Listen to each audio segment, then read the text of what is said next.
I can't see anything. Damn, we're off course. No, I can't see it. We're way off. On June the 1st, 1999, as an American Airlines jet prepared to land amid fierce thunderstorms, passengers knew they were flying into trouble. I don't know what made me aware, so doggone aware, that we were going to have a problem. Oh, no! Within minutes, their worst fears would be realized. Other one! Other one! Other one! Other one!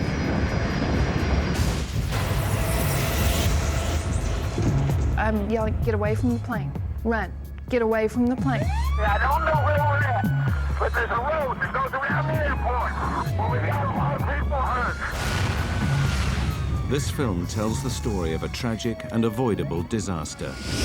The investigation would reveal a lethal combination of pilot error, the devastating effects of severe weather, and a dangerous race to keep the plane on schedule. It would also uncover disturbing evidence of an industry-wide failing, one that could kill again at any time.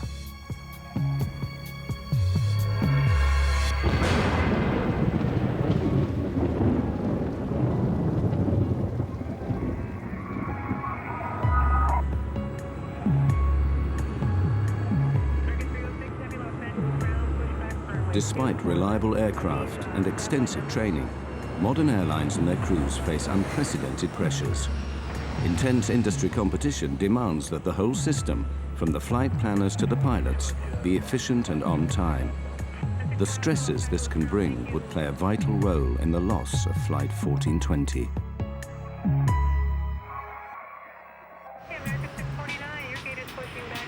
For a large operator like American Airlines, the pressures start with the complex task of scheduling their vast fleet. Dispatchers direct the planes around the world in a carefully choreographed dance.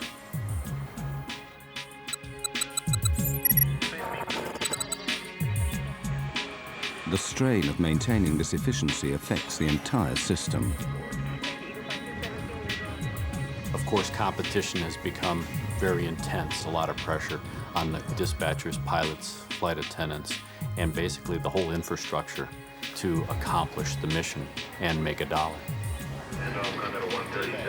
Every effort is made to ensure that nothing disrupts these fragile schedules. But there is one variable that no airline can control: the weather.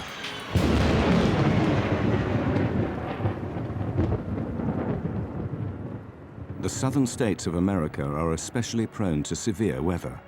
Storms not only cause delays, but pose extreme dangers to commercial jets. Delays, scheduling problems, and fierce thunderstorms would all conspire to turn a routine flight into a terrifying race against time. On June the 1st, 1999, American Airlines Flight 1420 is running late. The movement of the storms, everything is sliding to the southeast. So yes, we do have a stormy evening headed our way. The delay of Flight 1420 put pressure on the pilots even before takeoff. The responsibility can fall on flight crews to keep a tight schedule on track. Dispatch, please. Yeah, it's Michael Arago. Crews have strict legal limits on their duty time. The first officer warned the dispatcher that they were in danger of running out of time. Duty time limit at around 11:16. The flight had to take off in the next hour or be cancelled. The pilots also became aware of another pressure caused by deteriorating weather near their destination. Pilots had a weather briefing that they got before they departed Dallas-Fort Worth, which provided the forecasts, the weather alerts. The dispatcher and the captain preparing for the flight looked at the weather information and thought they could get to Little Rock before the thunderstorms impacted. The 139 passengers just wanted to get home. I was traveling with my son and my daughter. We were coming home from our vacation. It was my daughter's first flight. The plane was late and there were a lot of delays, of course. It was tiring, it was frustrating, it was late at night. They soon began to sense that Flight 1420 was racing against the weather. As they called for us to board the plane, they wanted us there and just to get on really quickly.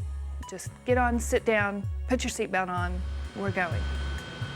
They did mention that there was bad weather between us and Little Rock. They wanted to get ahead of the bad weather coming into Little Rock. Finally, over 2 hours behind schedule, Flight 1420 leaves Dallas. Unknown to the crew, the storms are already massing around Little Rock.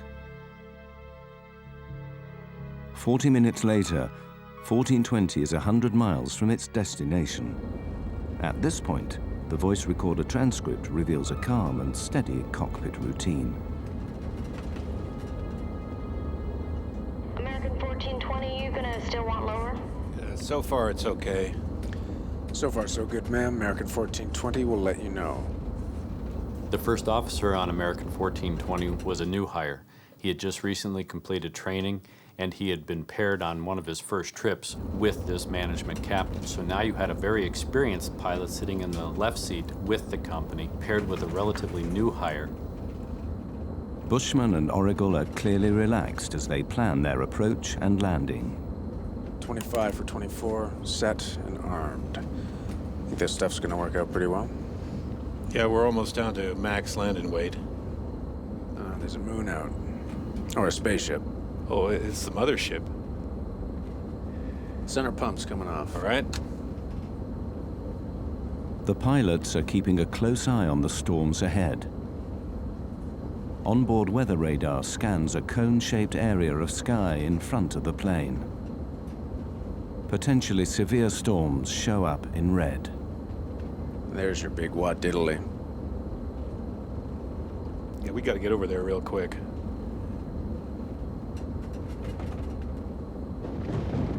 Don't like that. That's lightning. Sure is. The American Airlines dispatcher issued an update on the shape and formation of the thunderstorms. Right now on radar, there's a large slot to Little Rock. Thunderstorms are on the left and right, and Little Rock is in the clear, sort of like a bowling alley approach. Thunderstorms are moving east-north-eastward towards Little Rock, and they may be a factor for our arrival. I suggest expediting our arrival. Dispatcher gave this flight crew the weather information. It appeared to him that there was going to be a gap, or what he called the bowling alley, where you had two types of thunderstorms or two thunderstorms with an alley between it. And that the flight crew, if they had expedited their travel to Little Rock, could probably make it up that alley before the two storms closed together. But as Flight 1420 descends, the plan to beat the storms is about to go seriously wrong. The pilots do not realize that the walls of the bowling alley are closing in.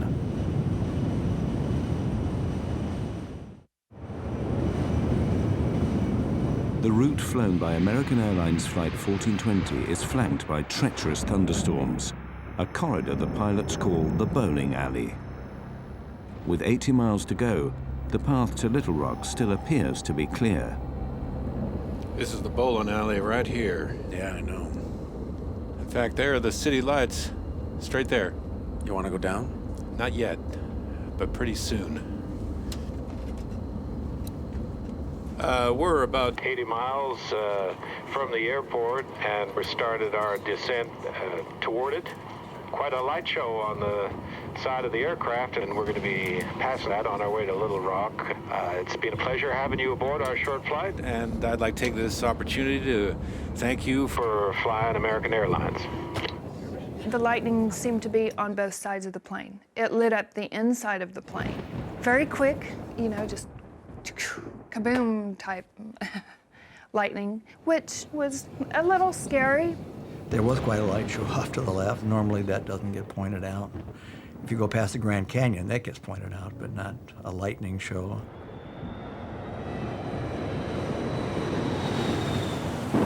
As the plane descends, transcripts of the cockpit voice recordings show that the pilots are aware of rough weather ahead. Descent checks complete. We got to get there quick. Yep. Sit them down early.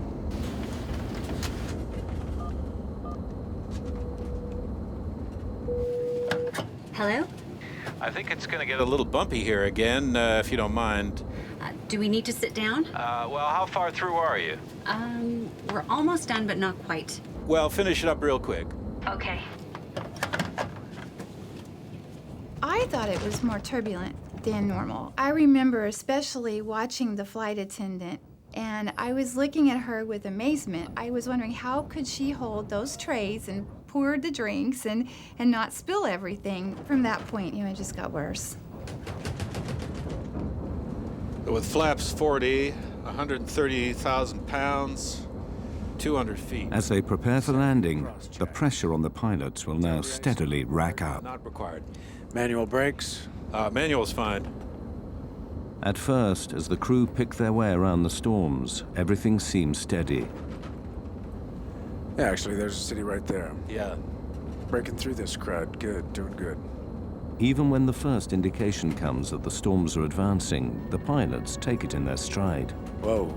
Looks like it's moving this way, though. Yeah. Just some lightning straight ahead.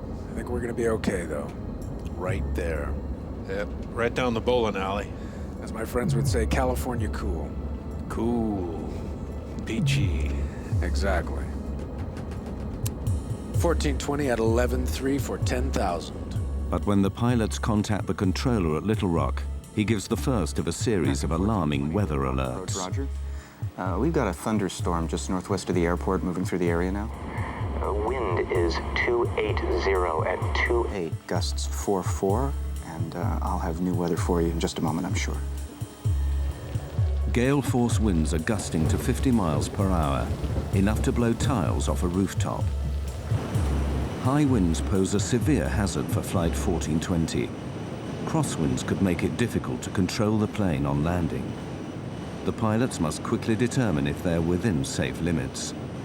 They calculate the strength of the crosswind from its angle to their final approach.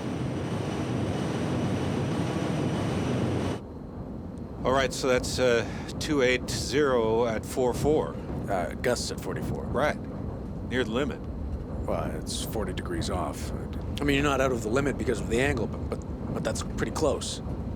The crosswind limit for landing is 30 knots on a dry runway, but Bushman and Oracle now become confused about what happens if it rains. Well, 30 knots is the crosswind limitation, but see, 30 knots, that's well, dry. Wet. Yeah, dry. What's the wet? 20. It's 25. The discussion is never resolved, and the crosswinds will soon be gusting well over the limit. Flight attendants, prepare for landing, please. The pilot's attention now returns to the bad weather ahead. He said the storm was to the northwest of the field? You said northwest. Yeah. Lightning strike, you said storm. But the task of tracking the storms is made more difficult by the lack of sophisticated radar at Little Rock.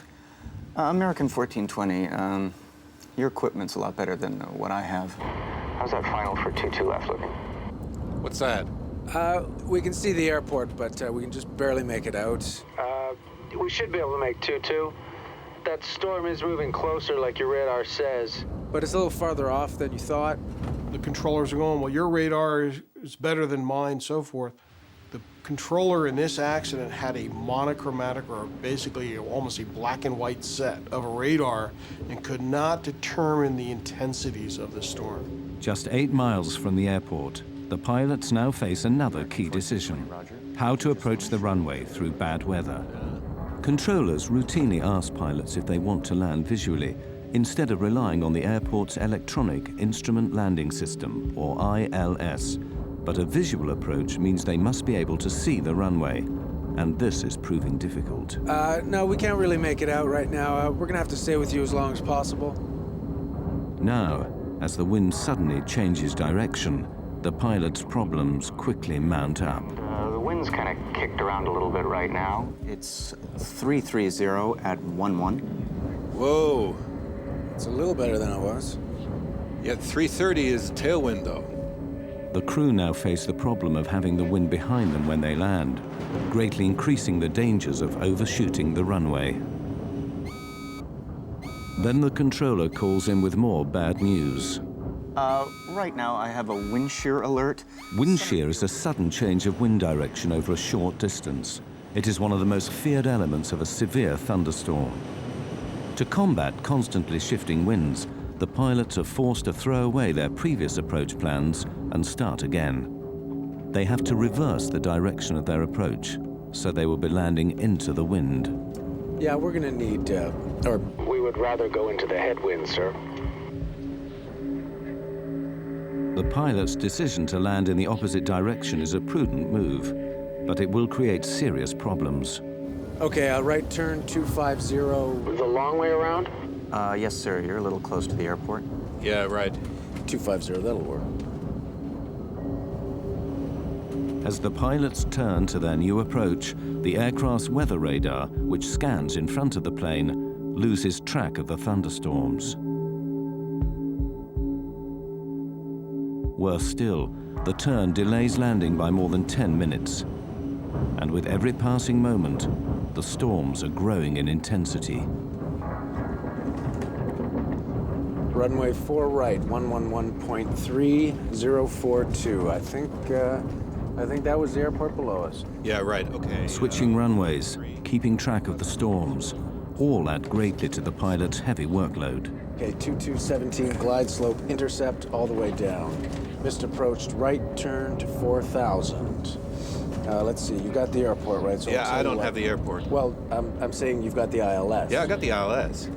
Airline pilots, they make their money when they're flying into bad weather. When the weather goes down, now all of a sudden the workload starts to increase because you have to factor in low clouds, rain, lightning, thunderstorms, wind. All of these elements start to bombard you the closer you get into the airport environment. American 1420, it appears we have a second part of this storm moving through. The wind now is 340 at 16, gust 34. With the storms worsening, the pilots need to make it to the airport as quickly as possible. You want to accept the short approach, keep it tight? Yeah, but if you can see the runway, because I don't quite see it. Yeah, it's right there. All right. You see it? You just point me in the right direction, I'll start slowing down. Give me flaps 11. Damn, it's heading right over the field. American 1420, did you call me? We got the airport, but we're going right in between clouds. I think it's to my right, Off my 3 o'clock low, about 4 miles. American 1420, that's it. Do you want to shoot the visual approach, or you want to go out for the ILS? A visual approach will allow 1420 to reach the airport faster than one that depends on instruments. I can start the visual. If we can do it. American 1420's cleared, visual approach, runway 4 right. If you lose it, need some help, let me know, please. But a visual approach means the pilots must keep the runway in sight at all times. The transcripts now reveal rising confusion on the flight deck as the captain struggles to fix the position of the airport. Okay, did you notice something? Did you see the airport there? Where? There, okay, right. You're on a base for it, okay? It's right there. Well, I'm on a base now? It's like a dog leg. We're coming in, and there it is, right there. I lost it. You're downwind of it. It's right there. Well, I still don't see it. Just vector me. I don't know. American 1420, monitor 118.7, runway 4 right, cleared to land. The wind now 330 at 21. 18.7 will monitor, American 1420, thanks. Cleared to land, runway 4. See those red lights there. Now, what are they in relation to? There's the runway. There's 2 runways. Yeah, I know. See, we're losing it. I don't see how we can maintain visual. The pilots now have to abandon their direct visual approach and request help from Little Rock's instrument landing system. But this delays landing even further. Approach, American 1420. American 1420, yes, sir. Yeah, there's a cloud between us and the airport, and we've lost the field. We're on a vector. Well, basically, we're on the last vector you gave us. Which is like a dog leg, it looks like. American 1420, can you fly heading 220? I'll take you out for the ILS. This news footage shows the storm on the night of the crash. As heavy rain cuts visibility even further, Captain Bushman becomes frustrated. See, I hate droning around visual at night and weather without having any clue where we are. The thing that was really getting to me was I knew we were getting very low. I knew that the rain was not letting up and that we were being jolted around quite heavily. See how we're going right in the middle of this crap? Right. Approach American 1420. I know you're doing your best, sir, but we're getting really close to this storm, and we'll keep it really tight if we have to. The plane was rocking and rolling at that point. It was pretty doggone unstable. I don't know what made me aware, so doggone aware, that we were going to have a problem. I don't know what did that. As Flight 1420 lines up for final approach, they are heading straight into the heart of the thunderstorm. The crisis for the flight crew is about to get even worse.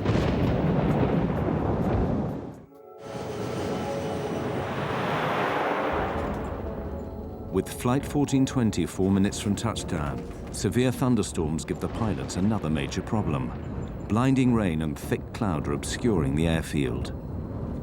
The visibility on the runway, known as RVR, is getting dangerously low.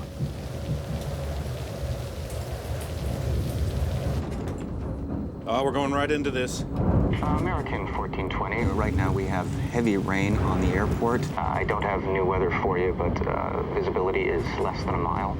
And the runway 48 RVR is 3,000. Visibility is down to 3,000 feet. The pilots are unsure if it's safe to land. 3,000? Roger that, 3,000, American 1420. This is 4 right, correct? American 1420, that's correct, sir, and runway 4 right, clear to land. The wind's now 350 at 30, gusts 45. Can we land? 030 at 45, American 1420. 3,000 RVR, we can't land on that. No, 3,000 if what you do look we at... need? No, it's 2,400 RVR. Okay, right. Yeah, we're fine. All right. 15. Landing gear down. And lights, please.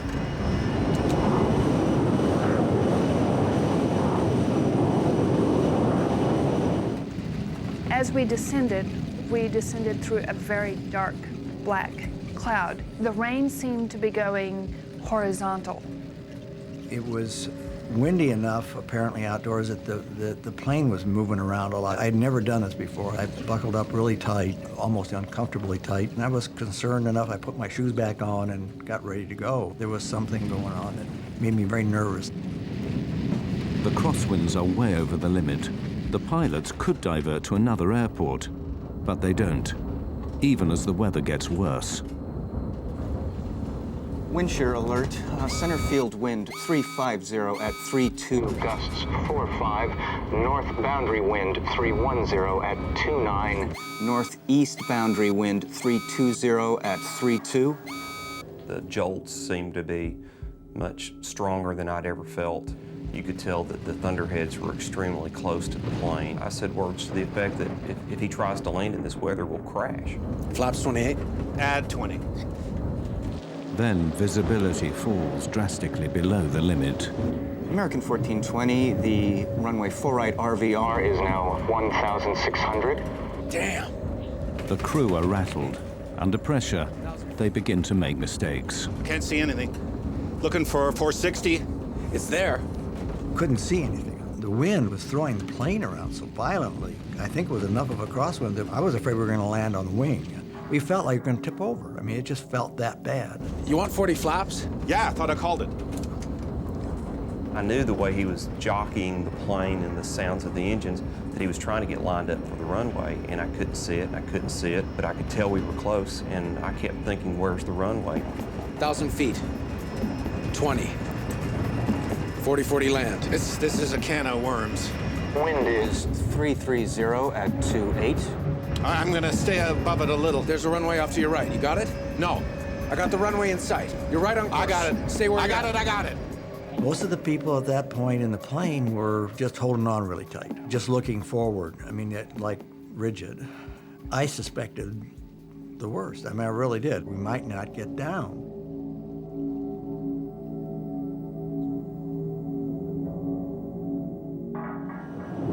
In the midst of fierce thunderstorms, Flight 1420 is about to land at Little Rock.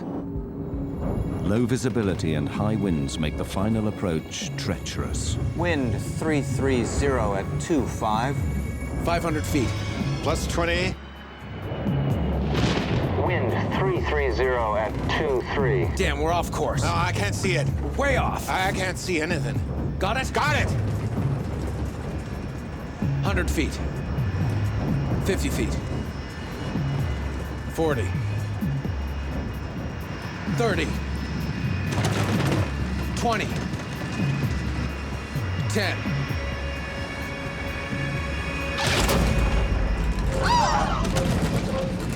We hit the runway real hard. We didn't slow down. We're down. We're sliding. Oh, no. We were still going very, very, very fast. And at that point, I thought, we're dead. On the brakes!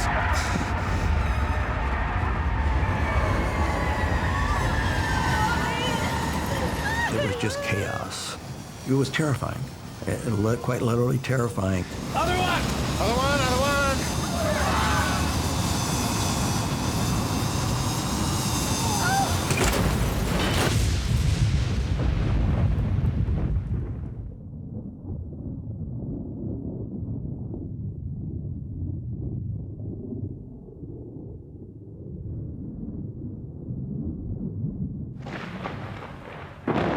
When the plane actually stopped, there was a moment of absolute, total silence.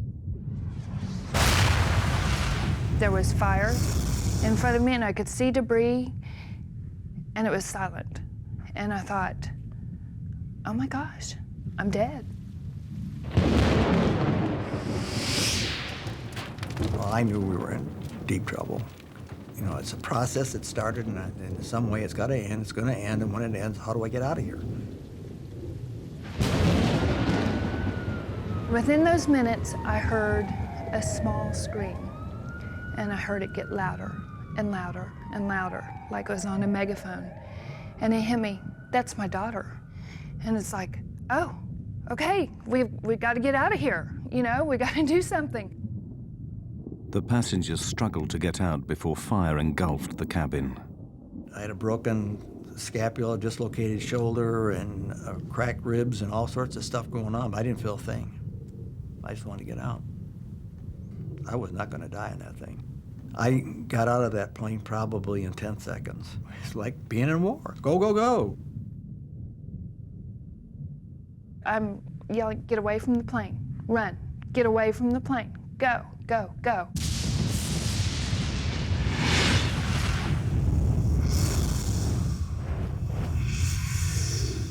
Some folks looked like they'd been in an explosion. Their clothes were tattered. I saw a man using his cell phone to call for help. Okay, I don't know where we're at, but there's a road that goes around the airport. Well, we got a lot of people hurt.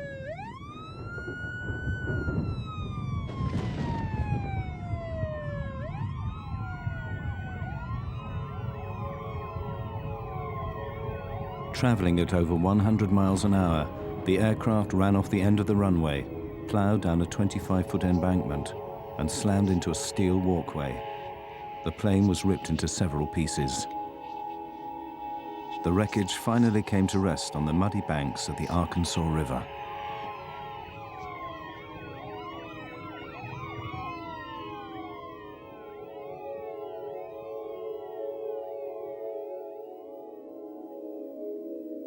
Ten passengers died in the crash.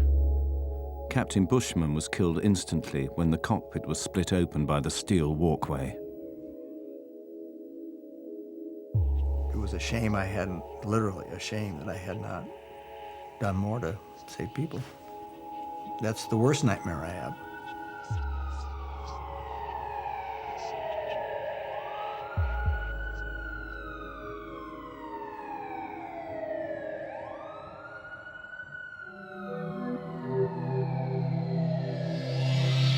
The U.S. National Transportation Safety Board was immediately notified. Greg Fife was the NTSB's chief investigator. The night American 1420 happened, I received a phone call about 1 o'clock in the morning. from our communications center at the NTSB advising that there had been an aircraft accident at Little Rock, and there may be some fatalities involved. Fellow investigator Don Ike was quickly on the scene. There's a sense of adrenaline as an accident occurs like this, where you're being launched to the accident scene. And there's a strong urge to get there, to try to find out what happened, to document the facts so we can prevent it from happening. The NTSB set up a command center close to the site. They would spend the next 18 months piecing together the events that led to the crash. We did have a basic idea when we got on scene of what had happened. We just didn't know why. We knew the airplane went off the end of the runway. We knew that the pilots couldn't stop it. We knew that the aircraft was destroyed going through this catwalk. We knew that the subsequent post-crash fire killed people. We just didn't know why at that point.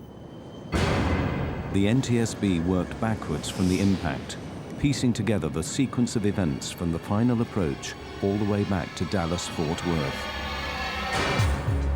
The first question for investigators was why the pilots had been unable to stop the plane. Analysis of the tire tracks left by the skidding plane showed a complete loss of control after touchdown. When you look at the width of those tire tracks, you then see that the airplane wasn't going straight, but in fact was sliding sideways. Here you have this machine that weighs 130, 140,000 pounds. It has 100 or so people on it. It is sliding uncontrolled off this runway.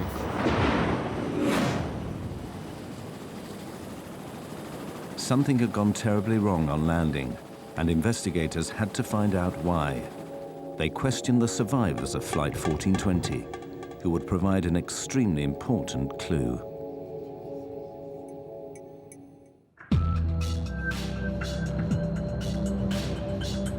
The NTSB investigators needed to find out why Flight 1420 had slid uncontrolled off the runway. They set out to interview surviving passengers, many of whom were local to Little Rock. Their eyewitness testimony would point the inquiry towards the most important mechanical system used to slow a plane down after landing. We were really interested in were those passengers that were sitting in a position right near the wings who could look out the windows and tell us whether they saw the ground spoilers deploy. Spoilers are large flaps that flip up on landing, literally spoiling the airflow over the wings. This prevents them from giving lift and allows braking to take effect. Crucially, none of the passengers saw the spoilers deploy. To check their testimony, the NTSB examined information from the airplane's black boxes. The flight data recorder, which monitors the systems on board during flight, confirmed that the spoilers had failed to deploy. The implications were catastrophic. Flight 1420 had no hope of stopping in time. On the brakes! We're sliding! Oh, no!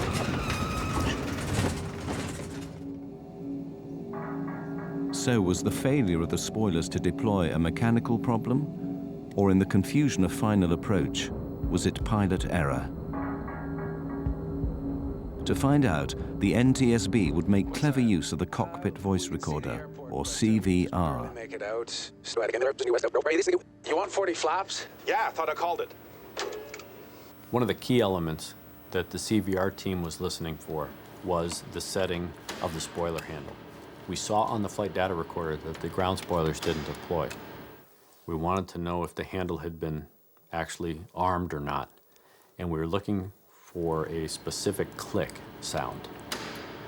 We couldn't find that sound on the accident CVR, which led us to believe that the handle was never in the armed position at touchdown.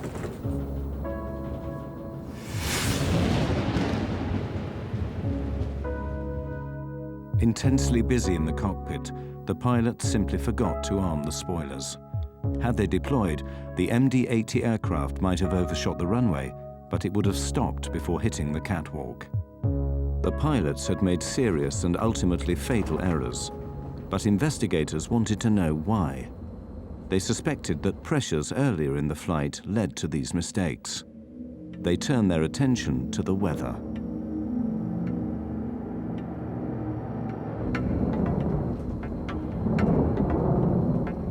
clear to us that severe weather had been in the area around the time of the accident.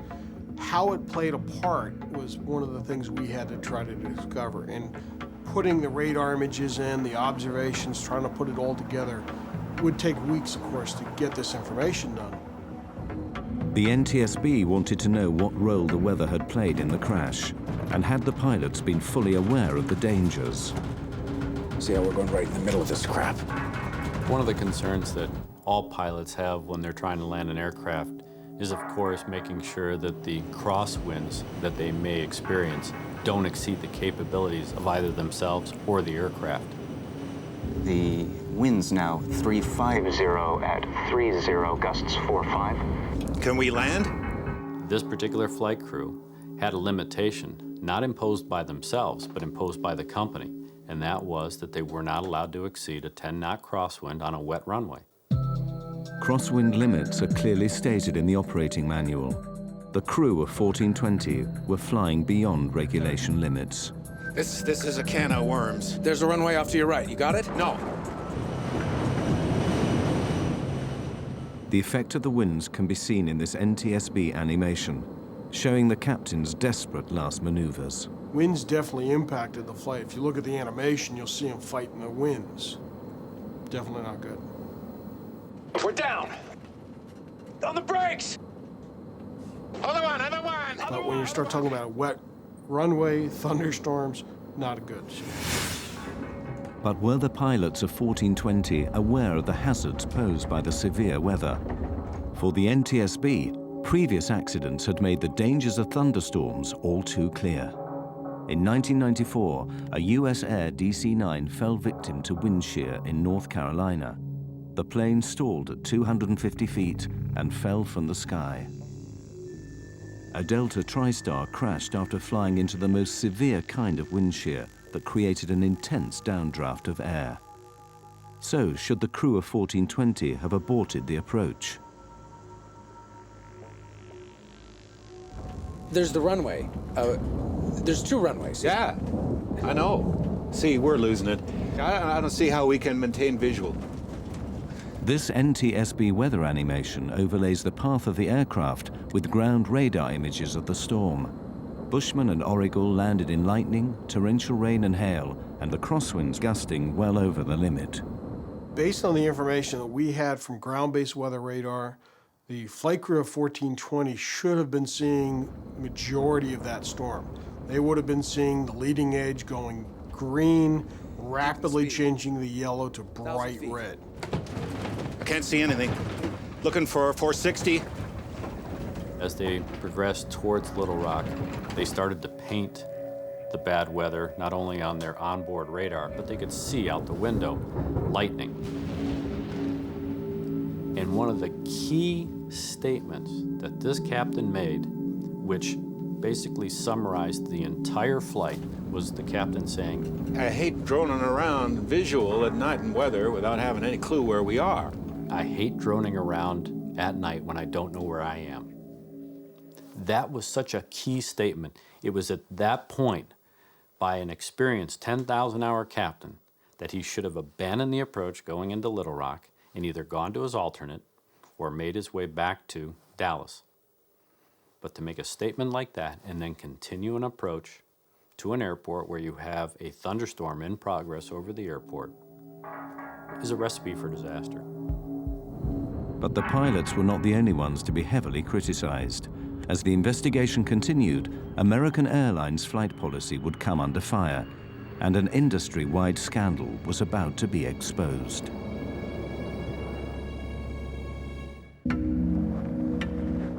For months after the crash of Flight 1420, the NTSB dug deeper into the circumstances surrounding the accident. The question was, who would take responsibility? American Airlines were reluctant to admit that their pilots had knowingly flown into a severe thunderstorm. Initially, they tried to pin the blame on the controller at Little Rock. Americans started legal action against the authorities responsible for airport controllers. Americans' lawyers claimed that the crew of Flight 1420 had not been given all the current weather information. American 1420, your equipment's a lot better than what I have. How's that final for 22 left looking? But after interviewing the controller at Little Rock, investigators were unconvinced. It's highly unlikely that the flight crew wasn't sufficiently informed about the nature of the weather and the severity of the weather, not only en route, but of course during the course of the landing at Little Rock. The focus turned back on the pilots. Lawyers representing the passengers were determined to get American Airlines to accept liability for the crash. I mean, it is about money in a way, because you want to make them pay. Because I saw the letters that they would write back to my lawyer, minimizing what we had been through, minimizing my daughter's burns, cuts, the psychological effects it had on my son at age 15, and my daughter and me, and just minimizing everything. So you want to find a way to hurt him. Renee Solomons and many other survivors attended the NTSB public hearings held in Little Rock 8 months after the disaster. With the captain dead, the co-pilot was the first to testify. As we went off the end of the runway, I could see the runway lights coming up, and I knew we were going off the end of the runway. I couldn't see anything in front of us, and all I thought was the gear would collapse, and we would continue to slide. It's got to be okay. And then all of a sudden, I felt the impact. Well, I followed it as close as I could. You bet. I mean, I wanted to know what happened. I went to all of the NTSB hearings. I was outraged. I was mad. For me, they didn't ask him the right questions. You know, I wanted to ask him, what were you thinking? Why did you all play chicken with our lives? The co-pilot's testimony was highly controversial. In his account of the final moments of the flight, he claimed to have told the captain to abort the approach, otherwise known as a go-around. Who can call for abandoning the approach? Either pilot. Did you call for a go-around at any time? Yes, sir, I did. It sounds like after reviewing the tape, you can definitely hear the go and the around. It seems like he talked the same time I did, and I looked over at him, and he brought the airplane back on course. However, when NTSB specialists studied the cockpit voice tapes, they couldn't hear this statement. Damn, we're off course. No, I can't see it. Way off. Even though he stood by that statement, we could never validate it. That led to a controversial finding because we weren't really sure if that took place or not. The NTSB asked tough questions of the co-pilot, but was American Airlines training also at fault? Greg Feith put an American Airlines manager on the stand. What were the company rules for pilots flying near thunderstorms? When asked the question, he basically responded that he just didn't want his pilots flying into that type of weather. Our pilots are forbidden to enter or depart a terminal area blanketed by thunderstorms. To the NTSB, this policy simply wasn't clear-cut enough. Well, that's a very subjective call for a pilot. Pilots need boundaries. You have to set limits. If there's convective activity, that is thunderstorm activity, it's within 5 nautical miles of the airport, there's lightning, there's wind shear, don't go there.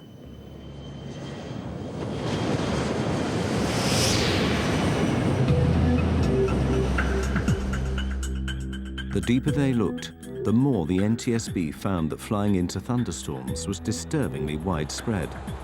Extraordinary evidence given at the hearings revealed that the problem spread through the whole industry.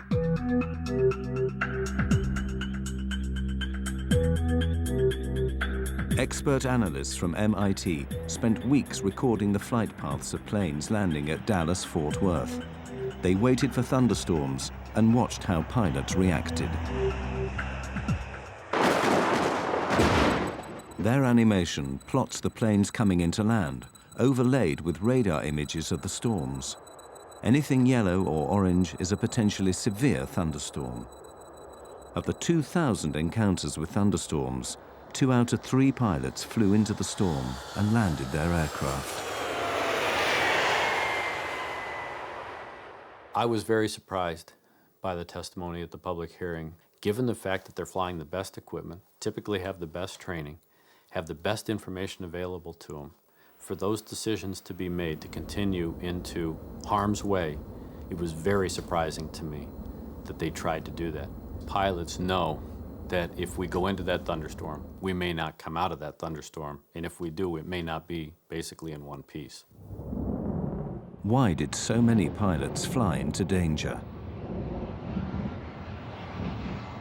The MIT researchers found pilots were more reckless if they were behind schedule, if it was night, and if aircraft in front of them were also flying into bad weather. In the Little Rock case, 2 of those 3 elements were present. It was night, and they were running late.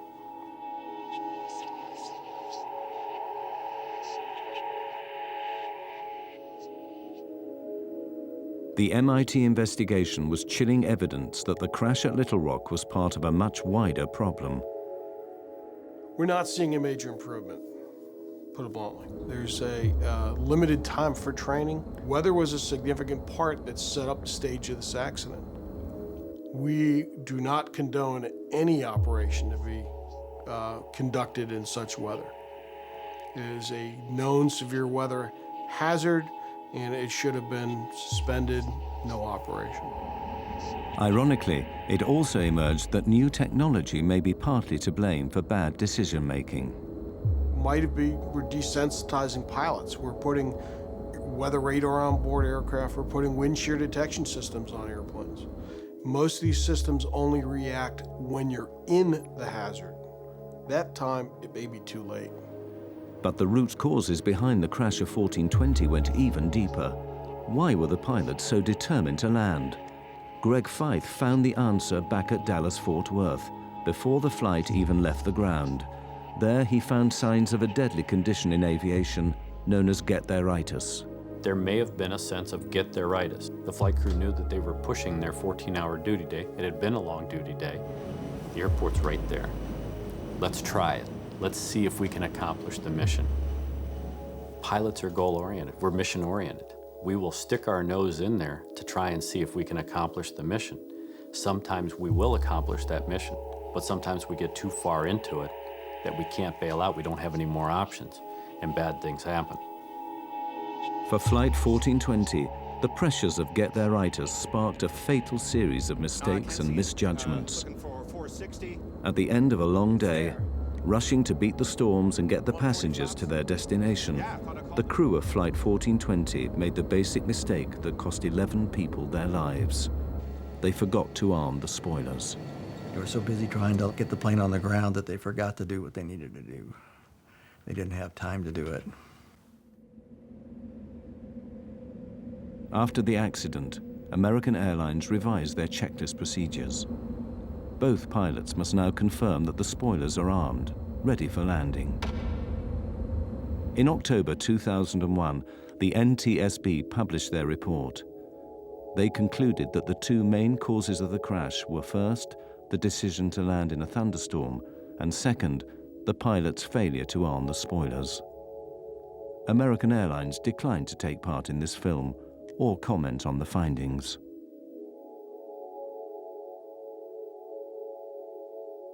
As an investigator, I had over 2 years to basically criticize and determine what the captain was trying to accomplish. That particular captain had seconds to make decisions based on the information he was getting.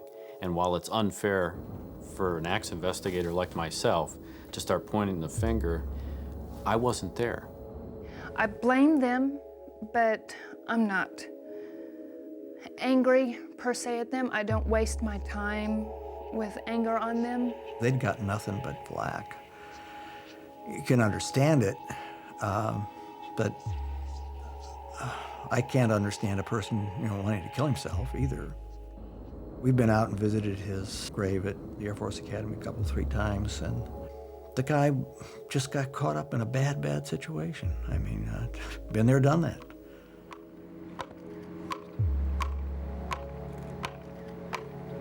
One year after the crash, the survivors of Flight 1420 gathered at the site to remember those who died.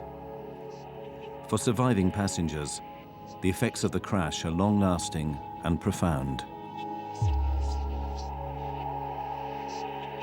We, as a family, worked long and hard to work through it. We had many talks. It blew apart a lot of relationships.